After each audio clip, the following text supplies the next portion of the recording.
হঠাৎ করে কে যেন আওয়াজ দিল ঘরের দরওয়াজায়, আল্লাহ কারীম আমি ভিক্ষুক, আমারে কিছু ভিক্ষা দাও। স্বামী বেচারা ডাক দিয়া কয়, এখন মেজাজটা কেমন লাগে? ও স্ত্রী, কি করা যায়? কয় কিছু ভিক্ষা দিয়া দাও। কয় দিব না। কেন দিবা না? আমার আব্বাকে দেখছি কোনোদিন সাইল রে ফিরাইয়া দেয় নাই। আল্লাহর আইন হলো, ও বান্দা, ওয়া আম্মাস সাইলা ফালা তানহার, সুয়ালকারী ভিক্ষুকের কখনো ধমক দিবি না, খবরদার। পারো না ক্ষমা চাইয়া বিদায় দাও, ধমক দিবা না, কারণ মাজলুমের চোখের পানির বরদোয়া জাগায় কবুল হয়ে যায়। নাফরমান বান্দা স্ত্রীর কথা কানে না দিয়া স্ত্রীকে বলে, তোমার এত দরদ কেন?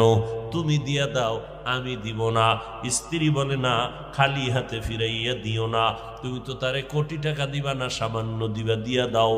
স্ত্রীর কথা স্বামী না শুনিয়া মেজাজটা কেমন যেন গরম হয়ে গেল।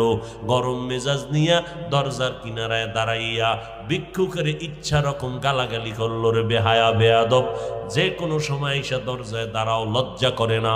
বের হয়ে যায় এখান থেকে, না হয় ঘাড় ধাক্কা দিয়া বের করে দিব। এইভাবে ধমকাইয়া যখন বিদায় দিল, ভিক্ষুকটা চলতেছে বাড়ির দিকে, আর চোখের পানি বেয়ে বেয়ে পড়ে গাল ভিজে যাচ্ছে। আর আসমানে তাকাইয়া ডাক দিয়া বলে, মালিক, আমি গরিব মানুষ।